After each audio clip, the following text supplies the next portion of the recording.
ва Чоркӯча, рӯстои назди марзии Тоҷикистон мақоми беҷониб доданиянд. дар яке аз бузургтарин бозорҳои Москав Садовод сӯхтор ба амал омад. дар Эрон дар ҳудуди яке аз бозорҳои шаҳри Изеи устони Хузистон тирпарронӣ рух дод. созишномаи содироти гандуми Украина аз бандарҳои Баҳри Сиёҳ барои 120 рӯзи дигар дароз шуд. раис ҷумҳури Қирғизистон Содир Ҷабборов дар ҷаласаи парлумони кишвараш дар вокуниш ба танқидҳои вакил Адахон Мадумаров баъзе аз ҷузъиёти гуфтугӯҳои марзиро бо Тоҷикистон ошкор кард. Мадумаров соли 2009 дар мақоми дабири шӯрои амнияти Қирғизистон санади ба иҷора гирифтани 5 гектар заминро аз Тоҷикистон барои таъмири роҳи Уш-Ботканд-Исфана ва яке аз пул имзо карда буд. ҳоло мегӯянд ин санад қувваи қонунӣ надорад ва наметавонад ба гуфтугӯҳои марзӣ таъсир разонад.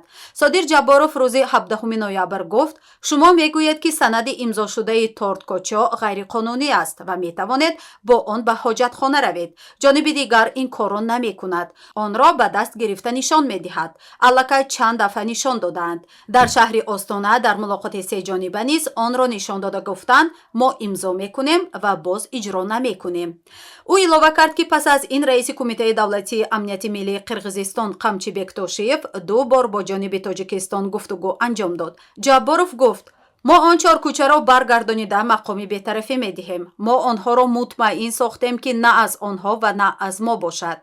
агар боз аз фикрашон нагардад, ҳудуд бетараф хоҳад буд. мо ба Лайлак мегузарем ва онҳо ба Хоҷаи Аъло мегузаранд. ба қавли ӯ дар минтақаи бетараф 20 хонаи тоҷикистониҳо ва 3-4 хонаи қирғизистониҳо тахриб мешаванд. Содир Ҷабборов ҷузъиёти дигари гуфтугӯҳоро ошкор накард. мақомоти Тоҷикистон то ҳол ин масъаларо шарҳ надодаанд. минтақаи Чоркӯча ки қирғизҳо онро Торткочо меноманд, байни Исфараву Ботканд ҷойгир аст. аз ин минтақа роҳи Ботканд-Исфана ва роҳи Ворух мегузарад. дар ҷараёни низоъҳои сарҳадӣ борҳо ин роҳ баста шудааст. дар яке аз бузургтарин бозорҳои Москав Садовод сӯхтор ба амал омад. бино ба иттилоъ хабаргузории ТАСС, дар бозори Садовод дар дуконҳои савдо сӯхтор ба амал омадааст. дар ҷои ҳодиса беш аз 20 воҳиди оташнишонӣ фаъолият доранд.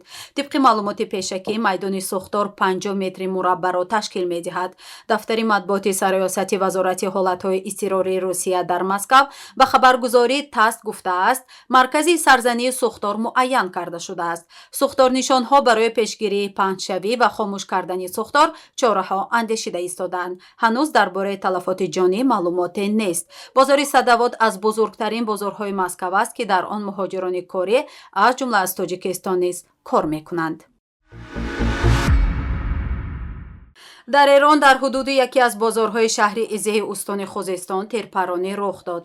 бар асари тирпарронӣ афроди ношинос шоми чаҳоршанбе дасти кам 5 нафар кушта ва ҳамин шумори дигар захмӣ шудаанд. дар ин бора хабаргузории давлатии ИРНА хабар медиҳад.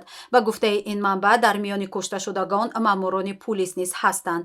мақомоти Эрон ин ҳодисаро ҳамлаи террористӣ арзёбӣ карданд.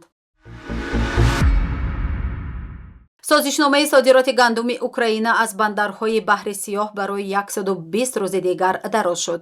вазири инфрасохтори Украина Александр Кубраков дар шабакаи иҷтимоии Твиттер навишта, ки ин тасмим дар Истанбул гирифта шуд.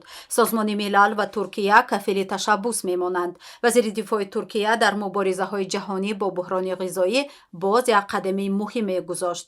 қаблан Созмони Милали Муттаҳид аз ширкатдорони ҷараёни содироти гандум аз Украин хоста буд, ки ин созишномаро нав ва тамдид кунанд.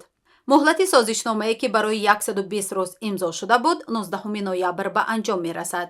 рӯзи 22 июл Русия ва Украина бо миёнаравии Созмони Милали Муттаҳид ва Туркия барои берун кардани маҳсулоти кишоварзӣ аз соҳилҳои Одесса, Черноморск ва Южный созишнома имзо карданд ва аз он замон то кунун 9 миллиард тонна гандум ва зироат аз хоки Украина берун бароварда шуд.